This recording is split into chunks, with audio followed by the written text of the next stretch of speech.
Okay, so good afternoon, ladies and gents. It is great to have you with me today, and I hope that you're obviously having an awesome time at Tankfest.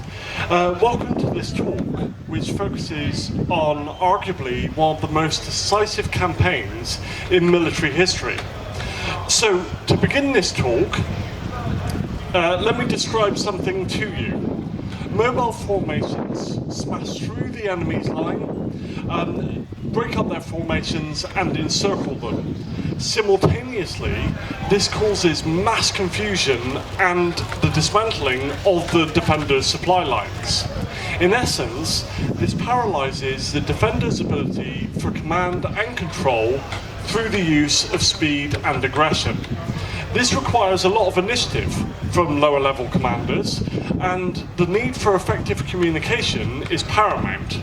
Now, given the title of this talk, I'm sure that you probably already figured out what I'm referring to. Obviously, this is a campaign from 1939 to 1941, and this, of course, was Blitzkrieg. Literally translated from German, Blitz means lightning, and Krieg means war, or Blitzkrieg if you come from Vienna. Anybody from Vienna?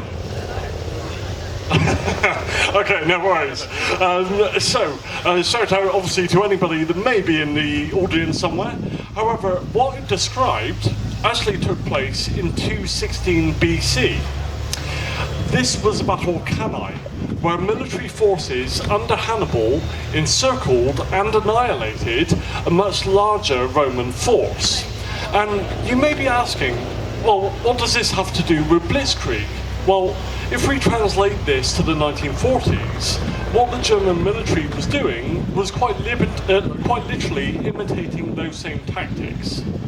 Armoured and motorised formations, albeit with tactical air support, carried out a similar operation. And I tend to think of Blitzkrieg as a bit of a boxing match. Rather than pummeling the body, which weakens your opponent and dilutes your attack over time, you target the head. This paralyzes the opponent's ability to effectively fight back. Therefore, the main principle of Blitzkrieg was to win by not fighting. But this may sound a bit absurd to you, but it was actually a highly effective tactic. The Germans identified weak points in the Allied lines, they swiftly broke through and caused disruption to the rear. Therefore, the Germans were attempting to defeat the Allies through dislocation and not per se through destruction. And this is a concept in its purest form. But the genesis of Blitzkrieg can be directly traced back to the Great War, when all armies were looking for a way to break the deadlock on the Western Front. And the genesis of Blitzkrieg very much came about as a result of that. Re-establishing mobility on the Western Front was of great importance to the German army, as it was to the Allies. Particularly after the Treaty of Versailles. And the reason for this is that the German army was limited to a maximum of 100,000 men. This effectively meant that they were limited to just 10 divisions. When we compare that to the French, which by far was their greatest adversary, we are looking at 85 complete divisions in the French army. So, by necessity, the German army had to come up with ways and new tactics to try and defeat them.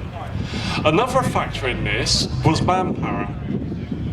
The Spanish Civil War was training, I beg your pardon, not manpower. The other element was training. The Spanish Civil War, fought between the mid to late 1930s, proved a useful training ground. The Germans had sent a legion to fight on the side of General Franco to learn how to fight effectively. In fact, they even trained with mock-up cardboard tanks, like the ones that you can see on this screen. And the other aspect of this, which definitely needs a mention here, is that all of their personnel were trained 2 levels up. So, in other words, a company commander knew what a regimental commander would be doing, how he would be doing it, etc.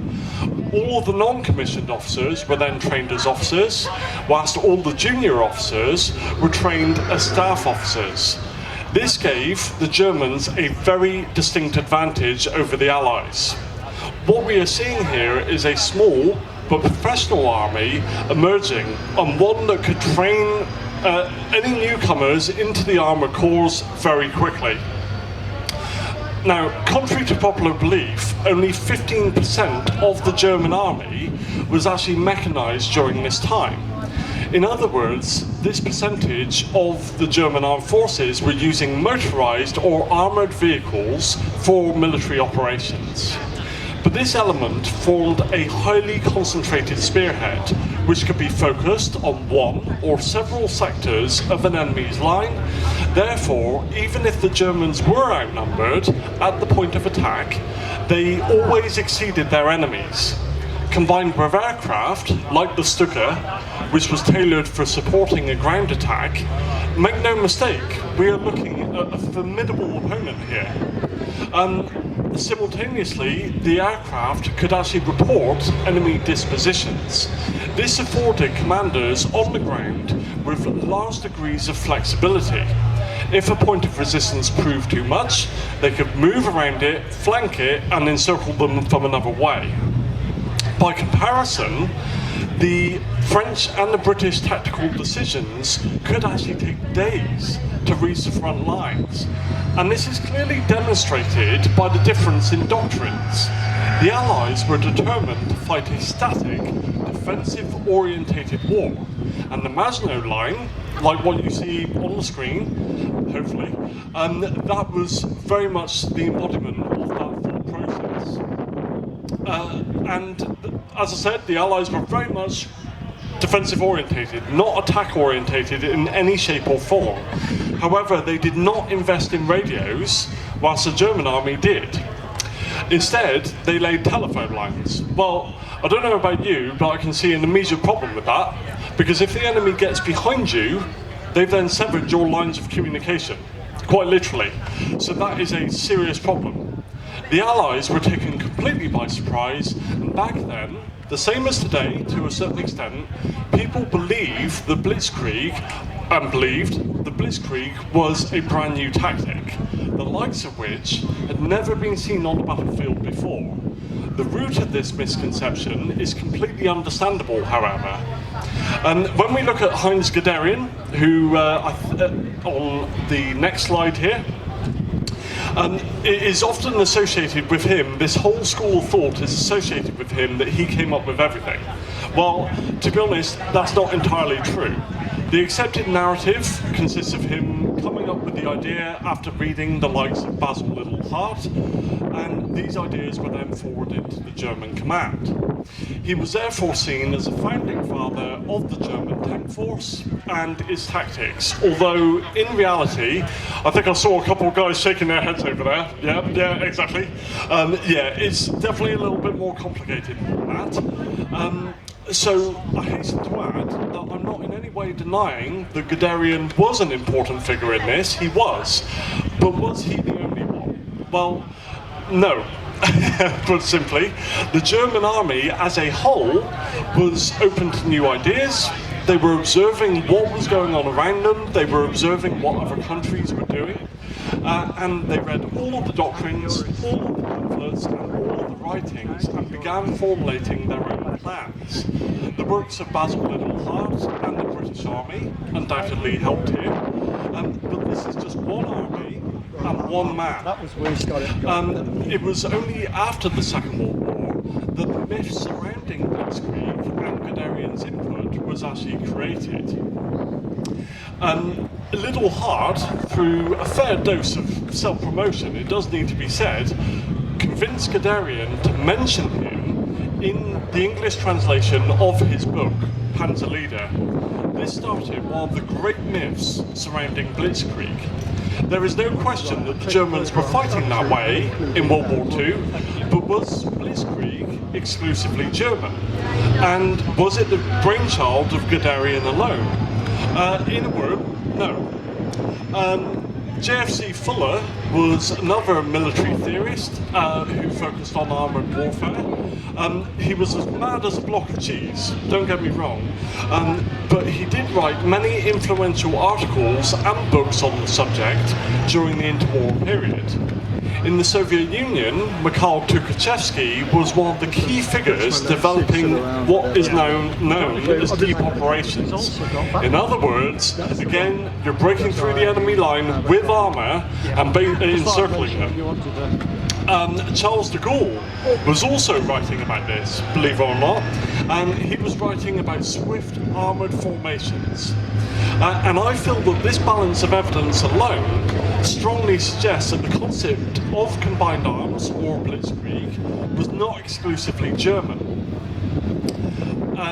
If you would like an example of Blitzkrieg actually being deployed on the ground prior to Poland, look no further than Asia, okay? The Soviets used a similar tactic against the Japanese, and they were during the Battle of Hulkingol in 1939. During that battle, the Soviets attempted to do a double envelopment of the enemy, just purely using armour. And for the most part, it was actually successful. Therefore, it could be argued that this predated German use, albeit just by a couple of months. Switching back to Europe, there were fundamental differences between the British, the French and the Germans leading up to the Second World War that almost guaranteed the success of Blitzkrieg. The Germans had analysed what had gone wrong in the previous global conflict. How could they do better? How could they be more efficient? This all sounds very Germanic, doesn't it? The British and French, by comparison, had become complacent. The use of combined arms in the Great War had worked well for them, but they were not particularly keen to use it again. The British focused their interests on imperial policing, whilst the French were of the opinion that if hostilities broke out again, they would be refighting another First World War. This ensured that Charles de Gaulle's plans were never put forward, not at least on a massive scale anyway. But in order to make sense of Blitzkrieg, we must also understand the German way of fighting. Have a look at this fella. This can be traced back to the time of Frederick the Great. Even then, Germany was surrounded by potential and real enemies, and found themselves facing the possibility of fighting on several fronts. Therefore, the need to declare war, advance into enemy territory, and completely hammer them was of absolute paramount importance to the Germans. It was recognised that if you play the long game, you lose. Frederick the Great nearly fell foul of this in the 18th century, and it certainly happened in the First World War. These were used as frames of reference by the German military. They needed to be quick and they needed to be aggressive, whilst the British, French and Americans felt the need to hold the line, mobilise the empires and win the war, just like they had done in World War I. So hopefully you can now see how this influenced future events. The other problem that you find is German adoption of a military strategy and not a grand strategy. Now, what do I mean by that? Well, a grand strategy is a comprehensive approach that outlines how the nation will achieve its long-term political or military goals utilising available assets, their economy, their military, whatever it may be. A military strategy is a narrower concept that focuses specifically on the employment of military force to achieve tactical and operational objectives within a conflict. The German military may well have won numerous campaigns in the early stages of World War II, but they didn't win the war. And this is indicative of the problems found in the German military thinking, as the larger strategic picture was often forgotten.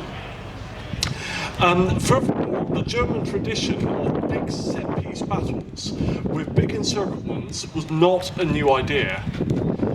They had done something similar to the French in Sedan in 1870. They certainly tried to envelop the French during the 1914 Schlieffen Plan, and on a much smaller scale, you can even find evidence of this in Namibia in 1904.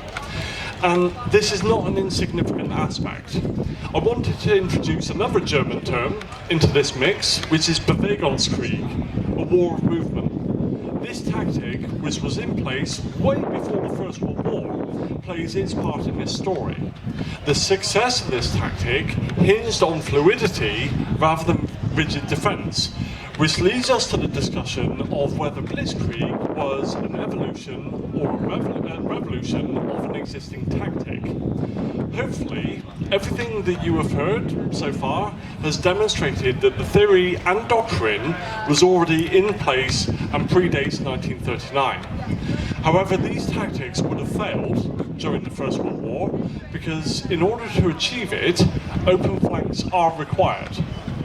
Needless to say, this was not present during that conflict because no matter where you went on the Western Front, you're going to come across the same thing, the same defences. It doesn't matter where you go. And thus, Bewegungskrieg would not have worked. This needed or required a revision of those existing tactics.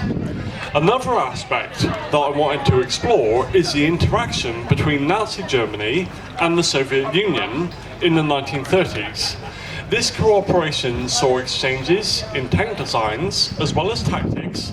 Students from both nations attended military schools, predominantly set up in the Soviet Union, and intellectual interaction undoubtedly took place there. Make no mistake about it.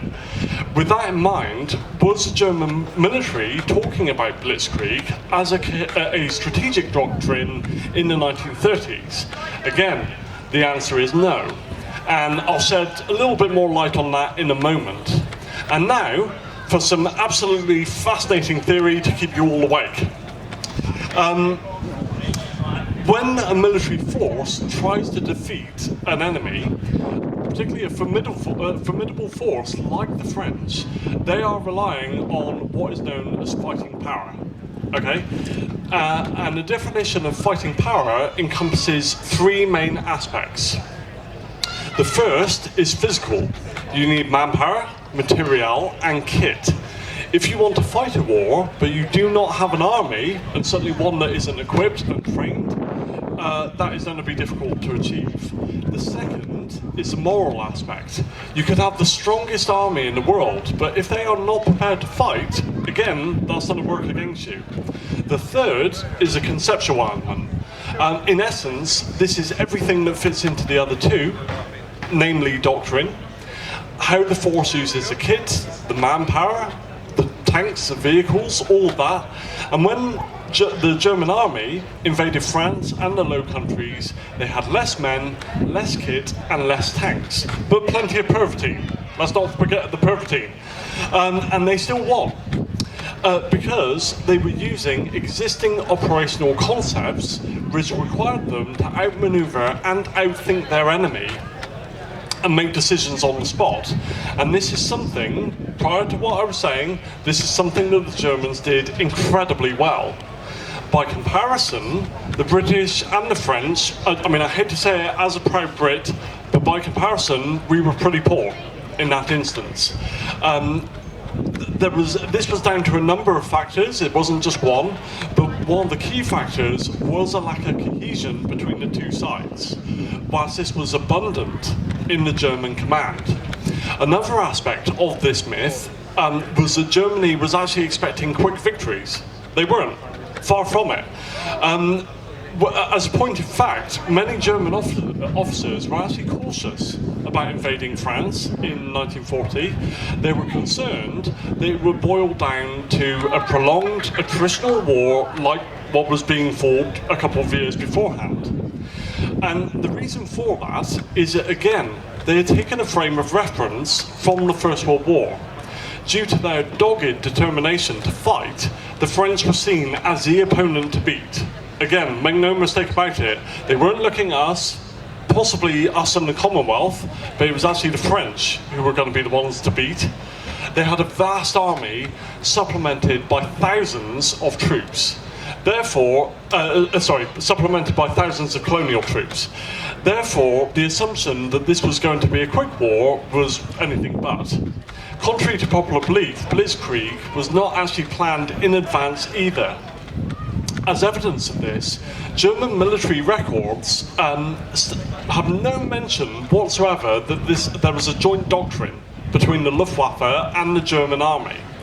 Both branches were actually doing their own thing at this stage, which adds evidence that Blitzkrieg at this particular point in time was actually ad hoc. The campaign in Poland, for example, is an interesting point on this matter. Comparatively, the Polish army was no match for German forces, but if we look at the Battle of Warsaw, the concept of Blitzkrieg was actually already beginning to unravel. Heavy fighting took place in urban environments and forested areas. Needless to say, this is not ideal territory for German tanks and tactical air support.